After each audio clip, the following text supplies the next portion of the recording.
Salut à tous, j'espère que vous allez bien. Je vous retrouve aujourd'hui pour une nouvelle vidéo sur la chaîne. Ce sera une vidéo en théorie assez brève puisque j'ai été sollicitée par les mémoires d'Adrien pour réaliser une vidéo sur une thématique que je trouve très sympathique. La vidéo s'intitule donc les 20 livres de ma bibliothèque idéale, je crois. Ma bibliothèque idéale en 20 livres, pardon.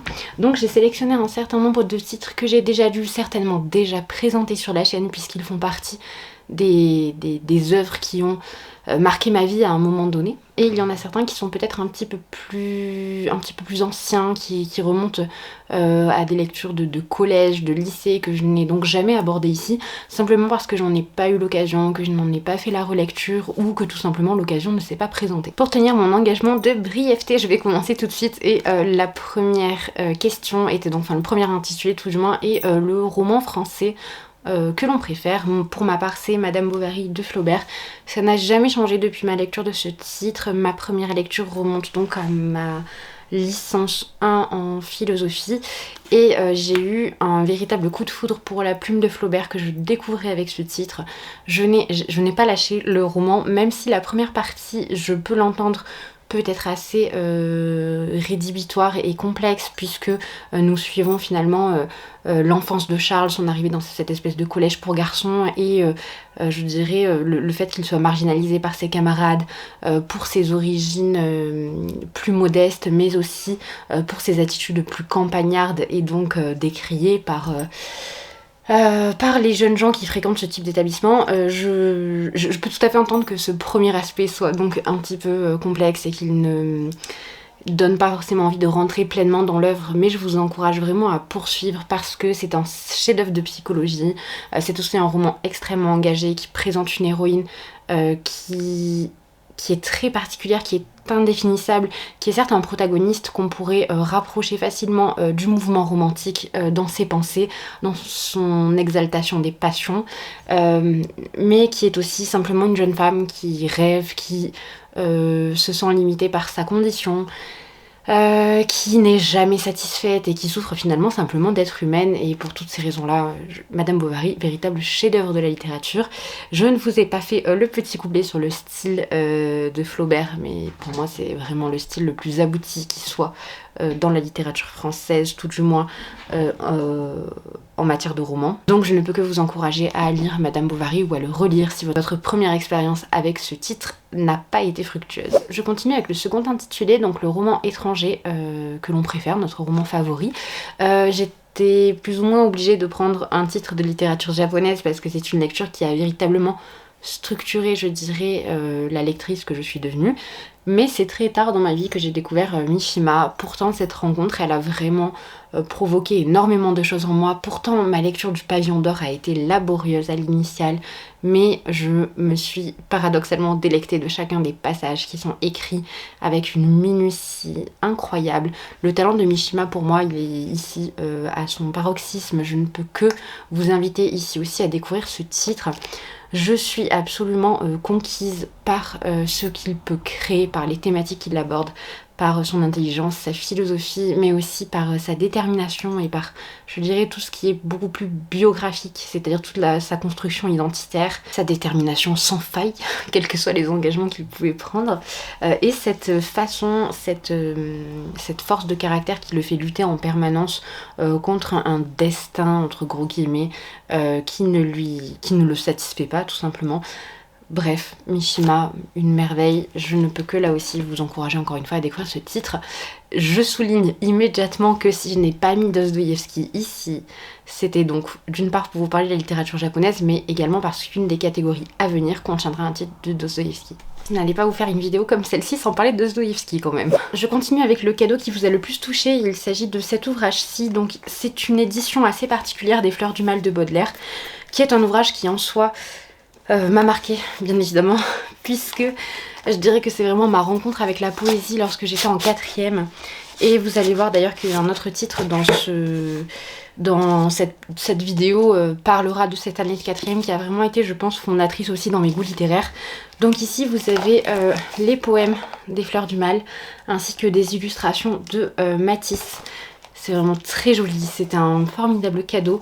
J'avais vraiment été très heureuse parce qu'à l'époque je Je n'avais pas de très beaux ouvrages, donc c'est vrai que c'était un cadeau somptueux et j'y tiens toujours autant. Il me fait toujours aussi plaisir et d'ailleurs il est en décoration dans ma bibliothèque. Maintenant, le livre qui vous a fait le plus peur. Alors j'ai eu plusieurs idées en tête, je pense notamment à Troupe 52 que je vous mettrai ici. Shining m'a également fait quelque chose. Un des livres qui m'a également terrifiée, je pense, c'est Les Ruines de Scott Smith, que je vous mettrai ici, qui a été adapté dans les années 2000 au cinéma.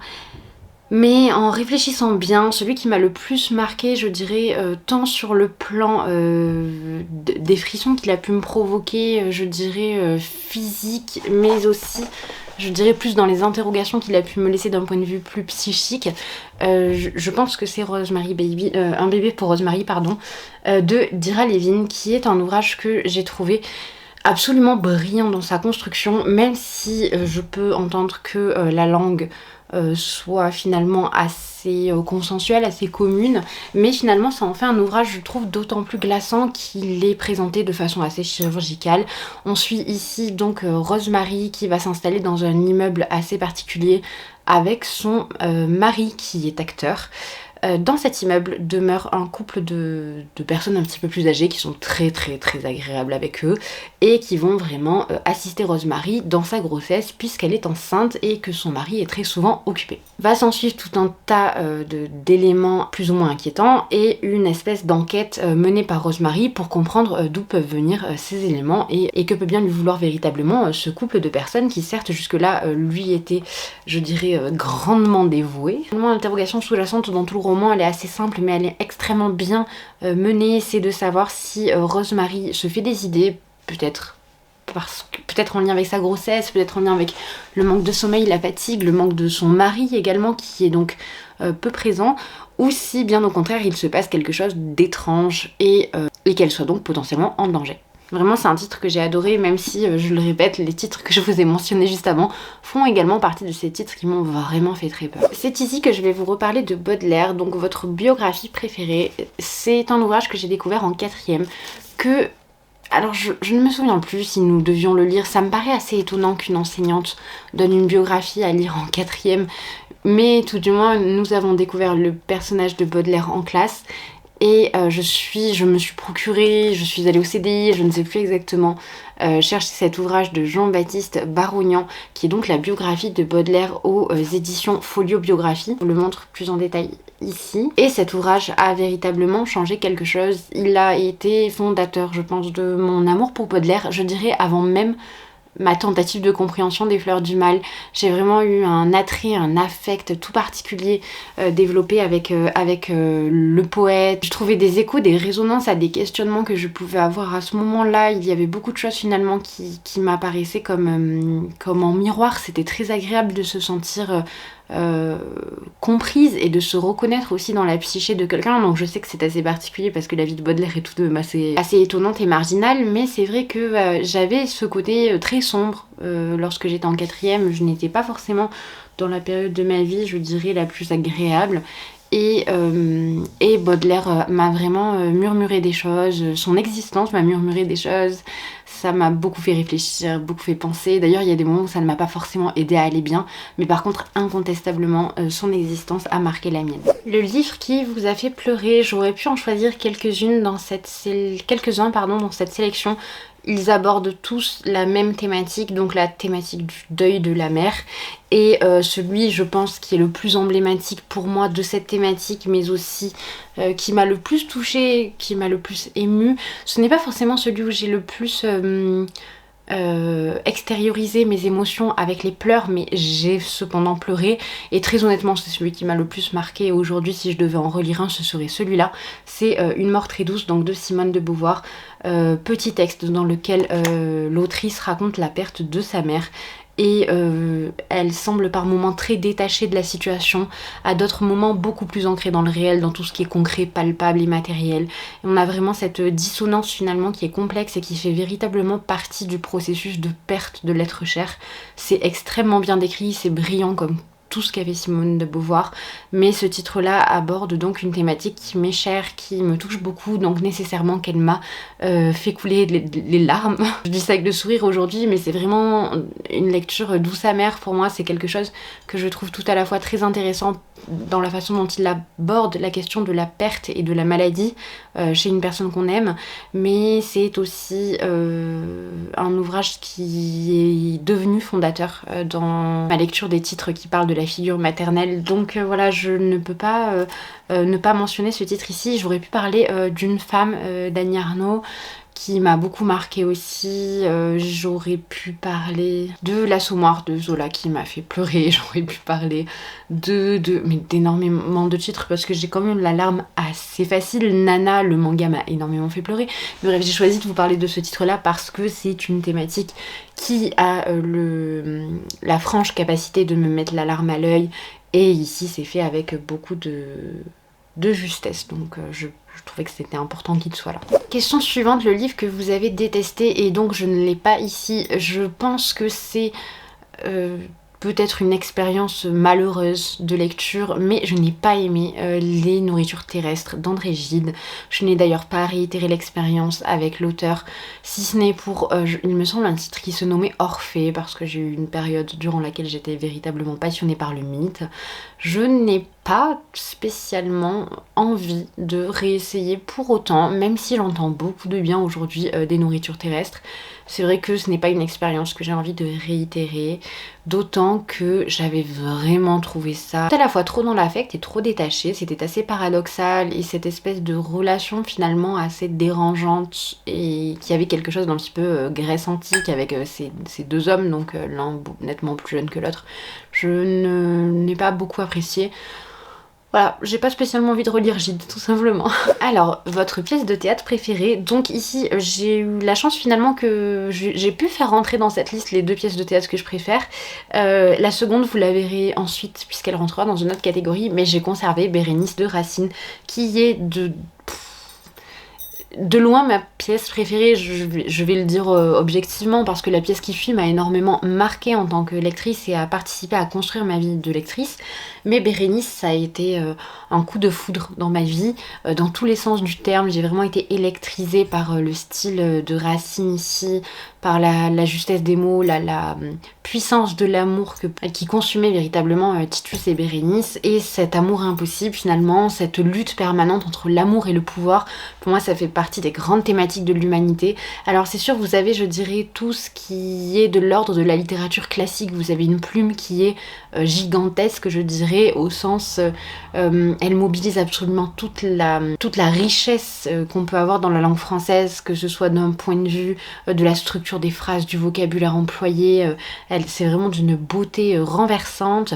Ça mobilise également cette idée de la pureté, de la noblesse de ces personnes de très haut rang qui gouvernaient et qui représentent un petit peu, je dirais, une ère qu'aujourd'hui nous ne connaissons plus, quelque chose qui a décliné, cette espèce de paroxysme un petit peu de l'Empire romain.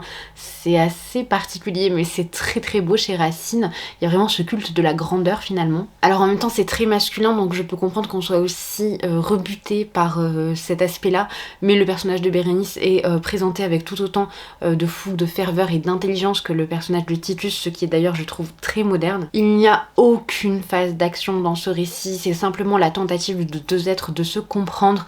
L'un qui dit donc qu'il doit renoncer à cette histoire d'amour au profit de la gouvernance de son pays, et un autre protagoniste qui finalement se refuse un petit peu à l'entendre, mais c'est d'une beauté renversante. Je vous invite vraiment à le découvrir, même si, encore une fois, je peux entendre que le style racinien soit peut-être un petit peu trop, je dirais, dans le sens trop classique, voilà, pour beaucoup de personnes. Ensuite, donc, votre recueil de poésie préféré, sans surprise, c'est Les Fleurs du Mal. Je ne vais pas épiloguer, je vous ai déjà parlé de Baudelaire et de cette magnifique édition donc qui m'avait été offerte, donc je ne vais pas rentrer plus dans les détails. Baudelaire, ça a vraiment été une rencontre qui a changé ma vie, donc c'est tout à la fois un auteur qui m'a marqué pour sa poésie, parce que ça a marqué un tournant finalement dans ma conception de la littérature, mais c'est aussi un auteur qui continue de me marquer encore aujourd'hui, que je fais étudier avec beaucoup avec beaucoup de passion en classe, tout du moins j'espère, même si c'est compliqué parfois d'aborder les thématiques chères à Baudelaire au collège. J'aimerais vous proposer de la diversité, mais je vois difficilement quel recueil vous proposer ici, même si j'aime beaucoup la poésie. Si je dois être parfaitement honnête, c'est les Fleurs du Mal qui ont vraiment marqué ma vie. Le livre qui vous a fait le plus lire, et ici j'ai pris donc La Promesse de l'Aube de Romain Gary. J'aurais pu prendre n'importe quel titre de Romain Gary parce que sa particularité, c'est l'intelligence de sa plume qui arrive tout à la fois à faire rire, sourire et pleurer. Il joue magnifiquement avec les émotions de son lecteur, il a des jeux de langue qui sont formidables. Il se moque également beaucoup de lui-même, il a énormément de second degré et ça c'est quelque chose de très appréciable. La Promesse de l'Aube, je dirais, est nettement moins contraint par la forme du roman, donc il est bien plus libre d'aborder les choses avec détachement, avec humour aussi, puisqu'il parle ici de sa vie. Et je trouve que ce livre est absolument formidable et il m'a fait beaucoup rire, même si, encore une fois, ce n'est pas la seule émotion qu'il m'a procurée. Ensuite, donc le livre qui vous a fait le plus lire, pour moi, c'est Crime et Châtiment de Dostoïevski, puisqu'une fois que j'avais mis les pieds dans l'engrenage de Dostoïevski, j'ai lu... je ne sais pas, une dizaine de ses œuvres d'affilée. Ça a vraiment été sans interruption, c'est-à-dire que j'ai plongé dans cet univers qui était tout à la fois sombre, intelligent, noir, enfin vraiment. Dostoïevski, ça a été un piège pour moi, c'est-à-dire qu'à partir du moment où j'ai commencé Crime et Châtiment, d'une part je n'ai pas pu le lâcher, mais je n'ai pas pu lire autre chose. Donc j'ai lu les 2 volumes qui composent l'œuvre, puis j'ai enchaîné avec Les Nuits Blanches, avec Le Joueur, avec Le Rêve d'un homme ridicule, bref, des textes qui sont peut-être un petit peu plus brefs, mais en tout cas je n'ai pas pu quitter Dostoïevski. Et alors par la suite, voilà, j'ai relu Les Carnets du sous-sol, qui certes m'avaient fait forte impression lors de ma première lecture, mais qui ont vraiment eu un effet dévastateur sur moi à la seconde lecture.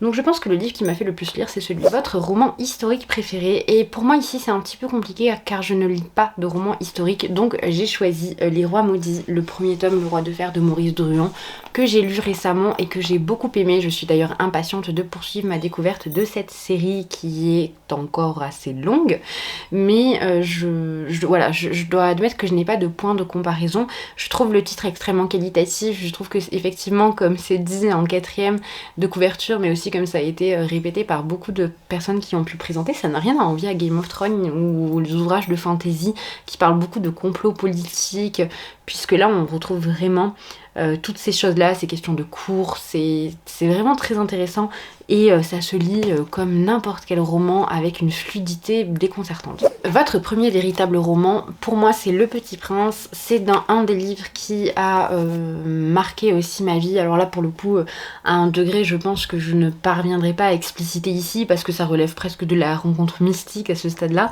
Un petit peu comme Baudelaire d'ailleurs ou comme Flaubert, hein, j'ai beaucoup de mal à exprimer la rencontre, ce qu'a pu représenter, je dirais, ma rencontre avec ces auteurs-là. Le Petit Prince, il a une valeur toute symbolique pour moi parce qu'il a vraiment eu des échos aussi dans ma vie.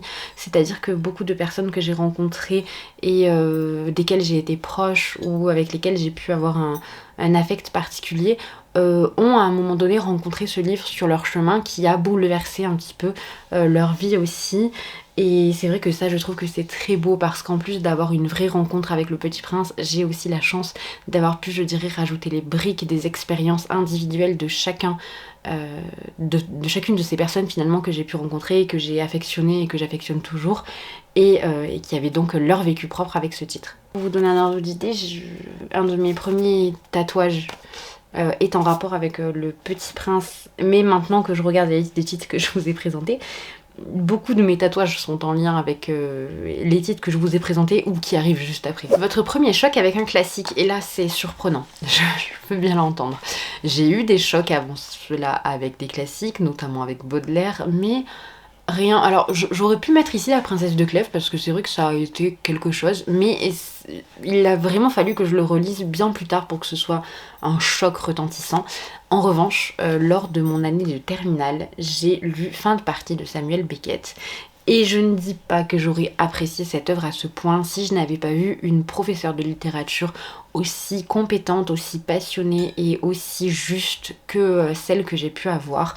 Donc j'ai découvert Fin de partie par le prisme de ses analyses, de sa compréhension, et surtout j'ai découvert ce courant littéraire que je trouvais absolument fou et incroyable, qui est l'absurde, et qui vient vraiment rythmer tout le 21e siècle, et qui fait partie de ces courants littéraires que j'aime particulièrement, malgré parfois les difficultés de compréhension qu'on peut avoir, malgré aussi les non-sens parfois auxquels ça peut nous renvoyer, nous qui nous sentons si distants de cette époque qui est pourtant si proche.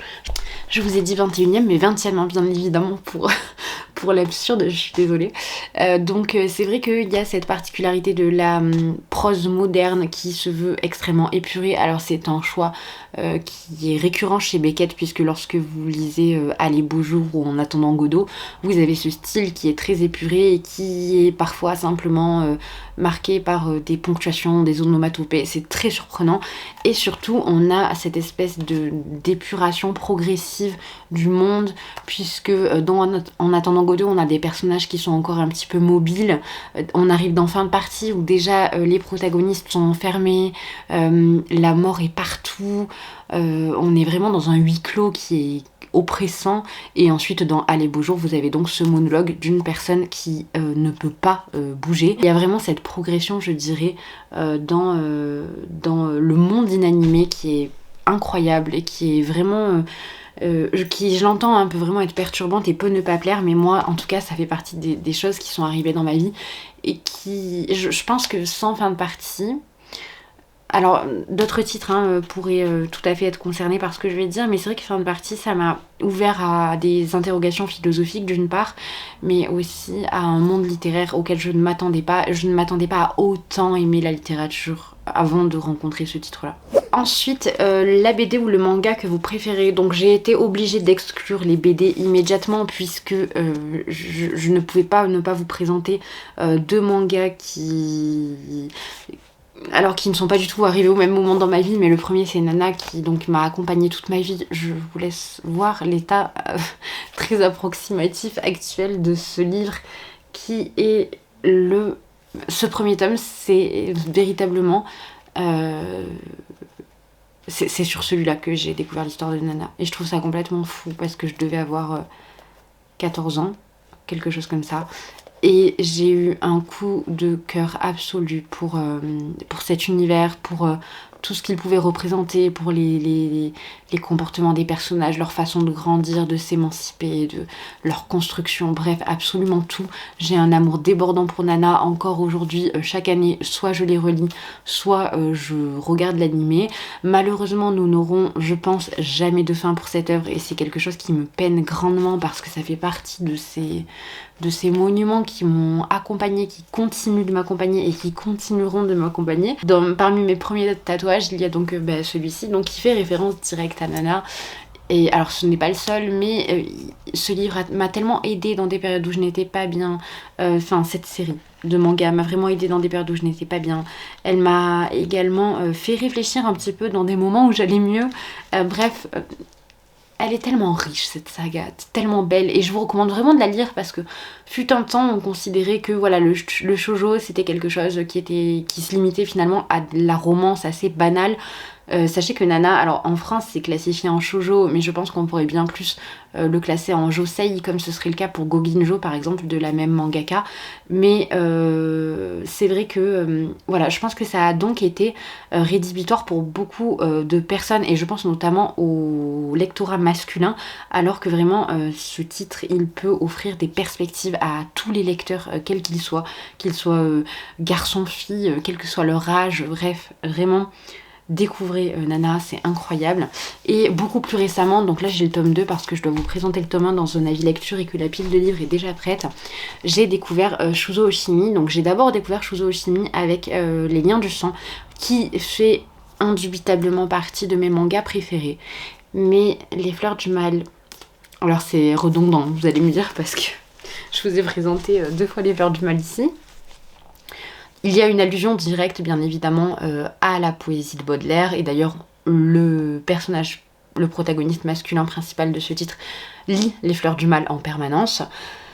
Mais alors ce manga c'est un chef-d'œuvre et il ne parle pas spécifiquement de littérature, il parle de plein de choses, il parle surtout de manipulation, il parle alors au départ en tout cas on a l'impression qu'on est sur une histoire de harcèlement et de lente chute finalement en enfer pour un lycéen qui se voit un petit peu contraint, enfin,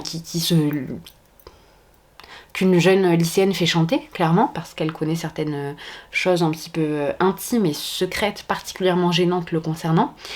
Mais ça va beaucoup plus loin que ça interroge notre place dans la société, ça interroge la place qu'on peut laisser à nos rêves, notre droit à la marginalité, notre droit aussi à exister véritablement en tant qu'individu sans répondre à certaines normes qui paraissent donc...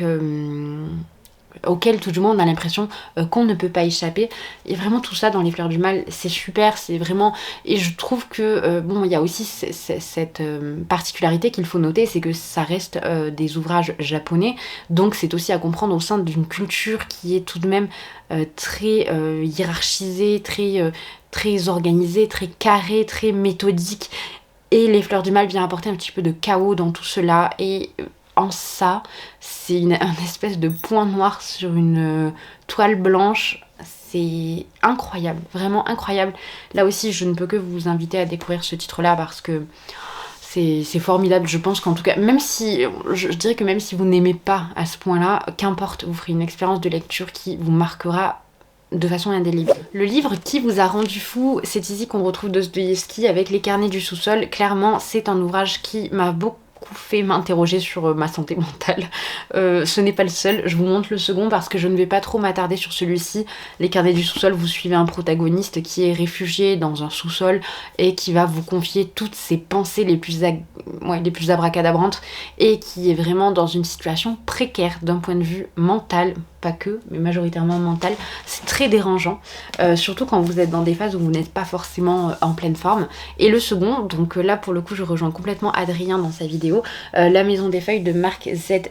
Danielewski. C'est un ouvrage que j'ai adoré, que je n'ai jamais terminé, mais que j'ai adoré, vraiment. J'ai lu les 300 ou 400 premières pages avec une ferveur, un engouement qui était indiscutable, et arrivé à un moment je me suis rendu compte que vraiment ce titre heurtait considérablement le rapport que je pouvais avoir au monde, parce que j'étais dans une phase de transition qui était déjà violente pour moi, mais rajouter en plus la lecture de La Maison des Feuilles, c'était trop. En tout cas je n'ai entendu que du bien concernant ce titre et je vous en ai déjà parlé à plusieurs reprises.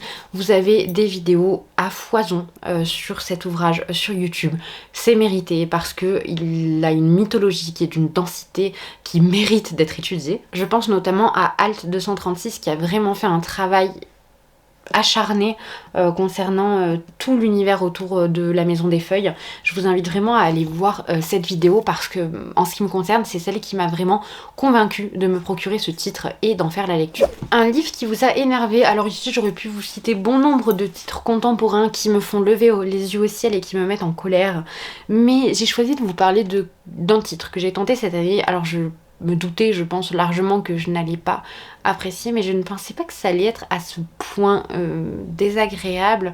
C'est ma lecture, je crois que c'est Les Particules élémentaires de Houellebecq, et je ne dis pas que la totalité du livre est insoutenable d'un point de vue stylistique, parce qu'il y a des petits moments, je dirais, qui sont brillants, mais je suis excédée par le personnage, et même si c'est potentiellement le but de l'auteur, je suis trop excédée pour pouvoir ne serait-ce qu'un tout petit peu à apprécier ce personnage-là ou avoir de l'empathie.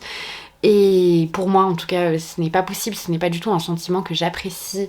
Je dirais que c'est la présentation de tout ce que je n'aime pas dans un protagoniste de fiction. Et je pense même dans un personnage réel, hein, clairement. Donc pour toutes ces raisons, je pense que je peux mettre ce titre ici, même si je ne sais pas si c'est celui que j'ai le plus détesté. Je pense que la liste serait quand même assez longue, mais je vous en ai déjà parlé. Aujourd'hui je ne me force plus à terminer les livres, donc je ne pourrais pas vous dire à quel point je déteste tel ou tel titre, puisque je me lance, si au bout de 100 pages je dirais que je n'accroche pas ou je ne me sens pas à l'aise dans ma lecture, je ne poursuis pas de toute façon. Je continue avec donc le livre que vous espérez lire bientôt, et pour moi, il s'agira de La leçon du mal de Yusuke Kishi, qui est, je pense, un petit peu l'ouvrage japonais contemporain qui a fait le plus de bruit ces derniers mois.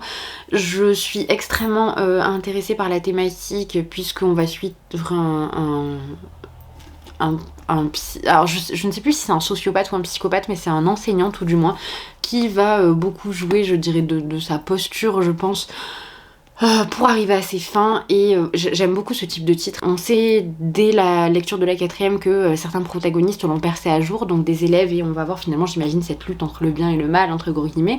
J'aime bien ce type de titre, c'est la saison aussi peut-être qui me pousse vers ce type de lecture, mais je suis impatiente de le découvrir, et les avis sont, je dirais, un petit peu entre les deux, mais je pense que ce sera divertissant. Je poursuis avec le livre qui mériterait d'être plus connu, et j'ai choisi de faire un petit peu plus de place ici pour les mangas. Donc je vous ai présenté Shuzo Oshimi avec Les Fleurs du Mal, mais je ne pouvais pas ne pas vous parler des Liens du Sang, et je souhaitais le mettre dans cette catégorie parce que même si je dirais que dans le milieu manga ou un petit peu plus niche, Les Liens du Sang a une place qui n'est pas négligeable, puisque la plupart des personnes d'ailleurs que je peux suivre qui parlent de manga, qui ont vraiment un contenu spécifique manga sur les réseaux sociaux, ont découvert Shuzo Oshimi par le biais des Liens du Sang.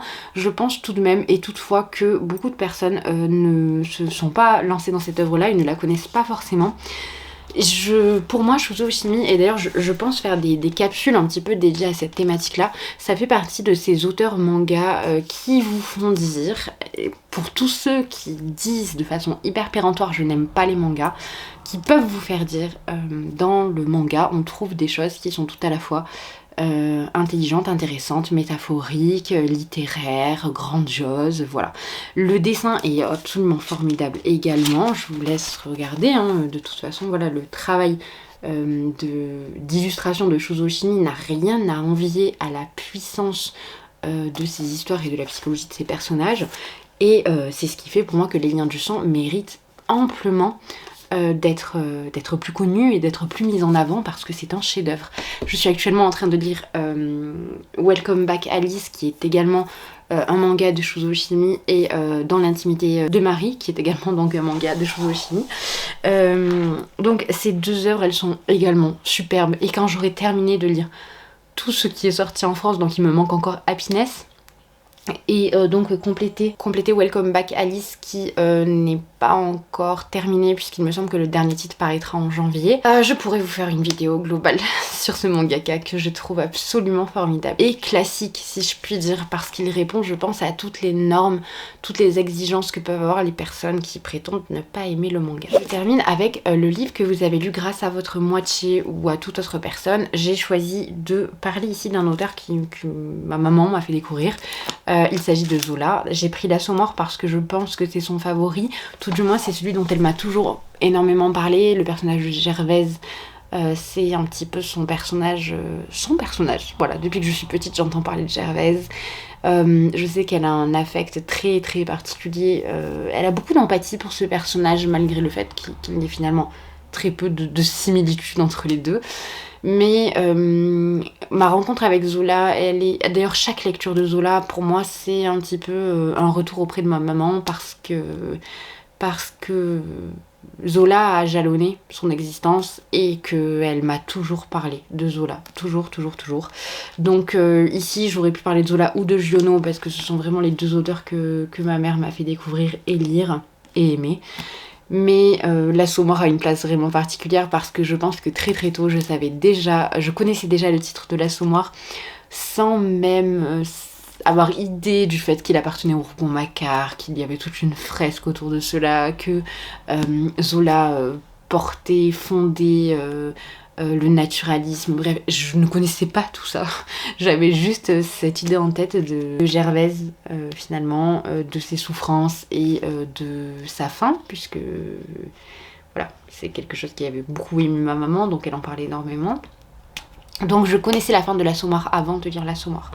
Ça ne m'a jamais empêché, enfin ça ne m'a pas empêché de passer un excellent moment. Et d'ailleurs je pense que ça c'est vraiment gage. C'est, je dirais, un des critères qui fait qu'un titre est absolument remarquable, c'est que vous connaissez la fin, mais ce qui est intéressant c'est l'itinéraire, voilà. Donc, et la fin est intéressante aussi bien sûr, mais vous la connaissez et je me dirais ça ne gâche pas votre plaisir pour autant. Je ne vais pas vous en dire plus parce que nous sommes déjà à 40 minutes. Je pense que avec les coupes ce sera un petit peu réduit, mais c'est nettement plus long que ce que j'avais envisagé. J'espère que cette vidéo vous a plu. Je vous laisserai en barre d'infos toutes les questions qui sont liées donc à cette bibliothèque parfaite en 20 livres. Je vous invite, si vous le souhaitez, à me laisser en commentaire vos recommandations, votre bibliothèque parfaite finalement, parce que je suis très curieuse de savoir ce que vous en pensez. Ces livres qui ont finalement changé votre vie, qui vous ont bouleversé, et surtout que c'est très intéressant parce que ce type de vidéo permet, je dirais, de voir l'éventail de ce qui nous a marqué sur une existence entière et qui a constitué finalement les individus que nous sommes devenus. Je trouve que c'est vraiment passionnant, c'est pour cette raison que vraiment je suis très curieuse de lire ce que vous auriez mis dans ces catégories. Je remercie Adrien de m'avoir proposé de faire cette vidéo parce que j'ai trouvé ça très intéressant et ça m'a permis de vous parler de titres que j'aborde peut-être un petit peu moins sur la chaîne. D'ici la prochaine vidéo, je vous souhaite une très bonne journée ou une très bonne soirée et je vous dis à bientôt.